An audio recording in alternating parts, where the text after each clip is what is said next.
I, Mr. Ziaur Rahman, do hereby declare the independence of Bangladesh. ২৬ March ১৯৭১ বাংলাদেশের ইতিহাসে একটি গৌরবোজ্জ্বল ও শোকাবহ দিন।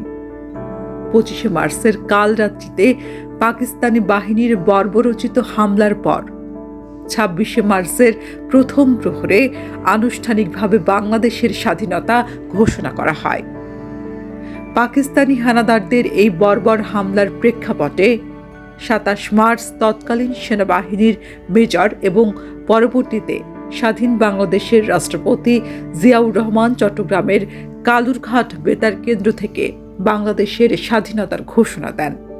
Mr. Ziaur Rahman, Do hereby declare the independence of Bangladesh.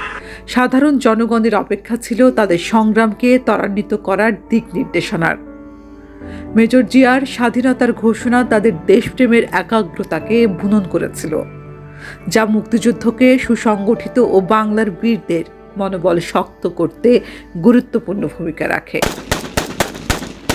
দেশজুড়ে স্বাধীনতার যুদ্ধ শুরু হয় এবং দীর্ঘ ৯ মাসের লড়াইয়ের পর স্বাধীনতা যুদ্ধে বিজয় হয় বাংলার দামাল ছেলেদের, আর জন্ম নেয় নতুন একটি স্বাধীন দেশ।